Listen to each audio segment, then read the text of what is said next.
자, 비트코인은 5월 15일 날을 기준으로 계속해서 지루하게 횡보하는 그림을 그려주고 있습니다. 여기저기 기사들을 꺼내 보더라도 기사 내용들은 전체적으로 부채 한도, 경기 침체, 인플레이션 항상 뻔한 얘기들 안에서 위아래로 계속 흔드는 그런 이야기들만 오고 가는 것 같습니다. 그러다 보니까 계속해서 좀 지루한 장세를 보이고 있는데, 오늘 영상에서는 우리가 지금이라도 좀 더 관심 가져볼 수 있고 지금이라도 준비해볼 수 있을 만한 그 정보들에 대해서 말씀을 드려보려고 합니다. 우리가 준비해볼 수 있을 만한 정보라고 하면은 뭐 알트코인들, 우리가 수익을 낼 수 있는 그런 종목들이 될 수 있겠죠. 자, 지금 달러 차트로 비트코인 봤을 때 지금 구간이, 제가 여기저기 커뮤니티를 좀 돌아다니다 보니까 지금 자리가 31K 고점 자리를 한 번에 넘길 수 있는 자리다, 혹은 아니다, 지금 구간에서 추가적인 하락이 분명 나와줄 거다, 그 비중이 50대 50인 것 같습니다. 그 이유는 차트를 계속해서 차트를 우측으로 끌면서 횡보시켜주는 움직임을 계속해서 보이고 있기 때문이라고 좀 생각을 하고 있는데, 횡보, 수렴이라고 하는 건 결국 힘의 응축이라고 하는 건데, 결국은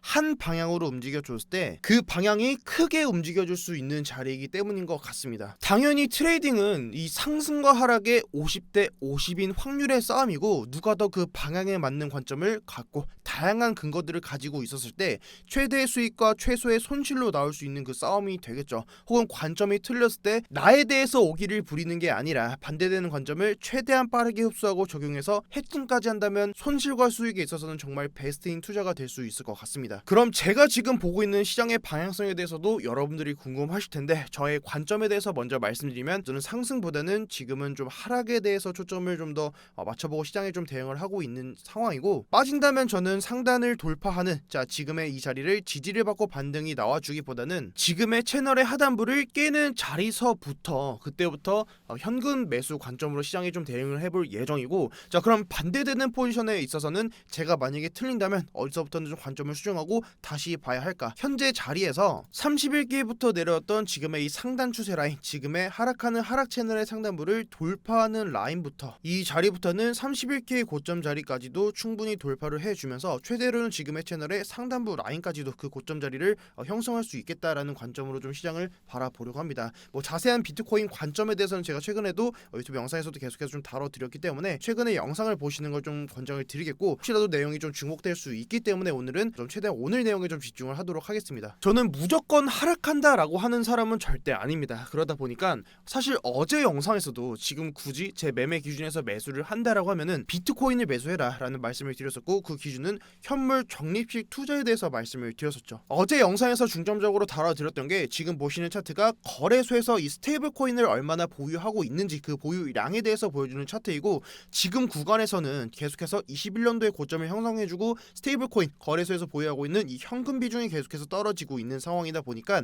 과거에 10개 중에 1개 코인이 상승하는 그 확률을 보여줬었다면 지금은 100개 혹은 그 이상의 알트코인들 중에서 그 1개의 코인을 잡아야 하는 그 시기가 올 수밖에 없을 거다라는 말씀을 드렸던 것 같습니다. 결국 그럼 과거랑 현재랑 비교했을 때, 과거는 10개 중에 1개, 지금은 만약에 100개 중에 1개라는 가정을 했을 때는 우리는 떨어지는 이 100가지 코인보다는 오를 수 있는 이 한 가지 코인이 궁금하실 겁니다. 오늘은 그 한 가지 코인이 어떤 건지 여러분들께 좀 말씀을 드려보려고 하는데, 제가 지금 보고 있는 그 코인은 중국 코인입니다. 레이어 GG라고 하는 해외 트위터의 내용들을 좀 인용을 했고, 중국, 홍콩계 코인들 리스트 중에서도 티어별로 그 순위를 좀 매겼는데, 내용이 좀 깔끔하게 잘 정리가 되어 있어서 그 자료들을 좀 가져와 봤습니다. 티어별로 순위가 높은 거는 본질적으로 이 차이나 중국을 베이스로 한 코인이고, 두 번째 순위가 되는 거는 이 코인들이 중국 코인은 아니지만 중국과 밀접한 관계를 가지고 있는 코인들에 대한 그 리스트를 뽑아놓은 그 차트입니다. 코인들 중에서 업비트 혹은 빗썸에서 우리가 실제로 매매를 할 수 있는 그 코인들이, 자, 첫 번째로 컴플럭스가 빗썸, 그리고 리나 파이낸스가 빗썸에서, 그리고 네오가 업비트, 다음으로 티어 1이 아니라 티어 2 두 번째 순위로 형성되어 있는 게 첫 번째로 알케미 페어, 빗썸에 있는 알케미 페어, 그리고 파이코인,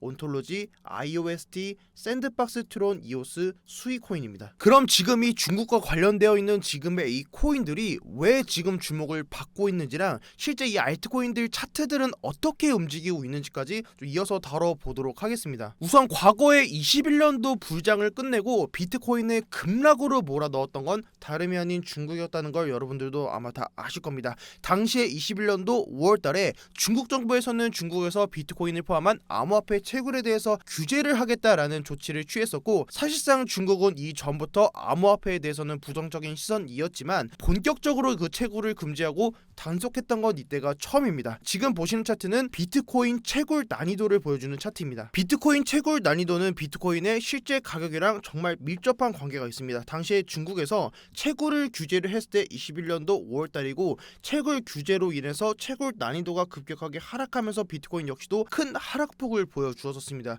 그 이유는 정말 단순했습니다. 비트코인의 채굴 비중을 가장 많이 가지고 있는 게 50% 이상이나 가지고 있는 게 지금의 이 노란색 범위로 표시되어 있는 게 중국입니다. 비트메인을 포함한 채굴기를 다루는 회사 역시도 중국에 있었기 때문이죠. 그리고 당시에 21년도에 중국에서 채굴 규제를 한 이후부터 중국에 있는 이 채굴에 대한 비중이 각 나라로 좀 분산이 되면서 결과적으로 지금에서 왔을 때는 그 시장이 중국에 밀접된 게 아니라 각 내용으로 분산이 되면서 결국은 지금은 채굴이 보다 더 건강한 시장을 만들어 주었지만, 우리가 지금 봐야 할 포인트는 과거 21년도 5월달 지금의 이 구간입니다. 이후에 21년도 9월달부터 중국은 암호화폐를 본격적으로 거래까지 불법으로 규정하면서 중국에 대한 자금이 추가로 빠지는 움직임이 나와 주었습니다.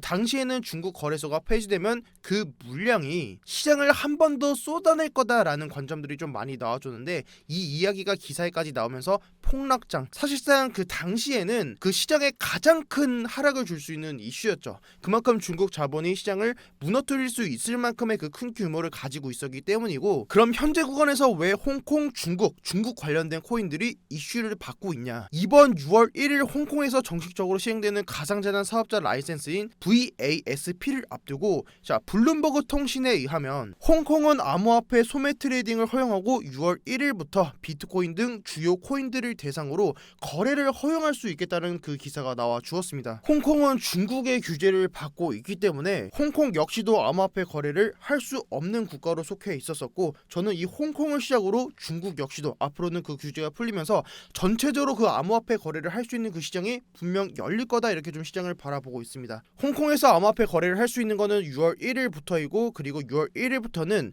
전체적인 알트코인, 전체적인 암호화폐가 아니라 비트코인과 이더리움 등을 포함한 주요된 그 코인들로 그 거래를 아직까지는 좀 제한을 한다라는 그 내용을 전체적으로 밝혀주었습니다. 6월 1일부터 거래가 재개된다라고 해서 중국 코인들이 갑자기 급등을 보여주면서 폭등장을 보여준다, 이런 거는 사실 좀 어렵다, 이렇게 좀 생각을 좀 하고 있고, 결과적으로 아직까지는 비트코인, 이더리움을 포함한 주요 암호화폐들만 거래를 승인한 상황이고, 국가에서도 거래, 트레이딩 플랫폼에 대한 그 라이센스를 취득하는 그 기간까지는 시간이 있을 수밖에 없기 때문에 차츰차츰적으로 중국 관련된 그 코인들이 결국은 시장에서 큰 상승분을 한 번쯤은 보일 수 있는 그 시장이 분명은 올 거다라는 걸 좀 말씀을 드리는 겁니다. 바이낸스의 CEO인 창펑짜오 역시도 홍콩이 중국 암호화폐 시장의 개방에 결국은 시험장이 될 거다라는 언급을 해주었는데, 결국은 중국 자금이 들어오는 게 이제부터는 좀 시간 문제에 있지 않을까. 그럼 다시 중국 코인들로 돌아와서 우리가 어떤 알트코인들을 어떤 기준을 좀 잡아야 될까? 저는 지금 티어 1이랑 티어 2라고 설정되어 있는 지금 알트코인들 중에서도 가장 좀 관심 있게 보고 있는 코인이 저는 네오코인입니다. 네오코인이 지금 중국 자본을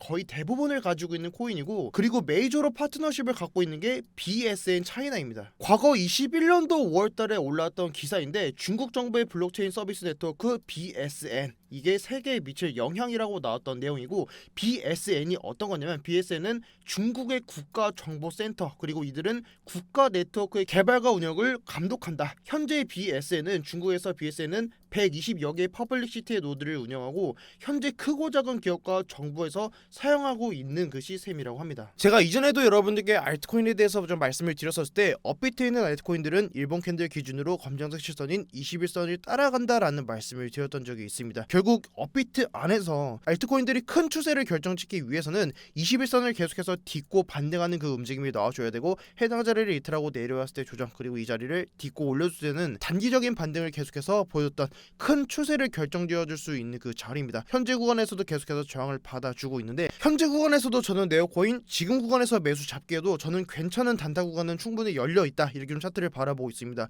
우리가 지금 구간에서 봐야 될 자리가 지금의 21선 검정색 실선이 여기가 순절로 라인이 12,800원입니다. 현재 구간에서 추가적인 눌림이 나오더라도 지금처럼 검정색 시선인 21선을 계속해서 딛고 이 자리를 깨지 않고 반등이 나와준다면 분명 우리가 큰 추세를 한 번쯤은 잡아볼 수 있는 그 자리에 있습니다. 만약에 반대로 이 자리를 이탈하고 내려오게 된다고 하면은 무조건적으로 네오코인을 이제부터는 안 보는 게 아니라 다시 한번 또 이 자리를 돌파해주는 그 구간이 나와줬을 때, 반대로 상승이 아니라 이 자리를 바로 깨고 올리는 자리가 나오더라도, 우리가 손절이 나오더라도 지금 구간에서 우리가 네오코인 충분히 관심을 가져볼 만한 그 자리다라는 걸 좀 말씀을 드리고, 추가적으로 제가 보고 있는 알트코인 진입 관점에 대해서는 이제 어제도 영상에서 말씀드렸었지만 해당 노란색 추세 라인을 하단부를 깨고 내리는 하락, 혹은 지금 4시 한목 캔들 기준에서 지금의 200일선 라인을 좀 돌파하는 자리에서 그 종목 진입을 좀 가져보려고 합니다. 종목 진입에 대해서는 제가 비팅에서 관전 공유방에다 계속해서 좀 전달을 드릴 예정이니까, 혹시라도 아직까지 정보 받아보지 못하시는 분들께서는 유튜브 고정 댓글 통해서 입장하시면서 정보 받아보시면 정말 좋을 것 같습니다. 오늘은 이렇게 해서 알트코인 정보로 여러분들께 찾아뵙도록 하겠습니다. 지금까지 비트 갱스터였습니다. 감사합니다.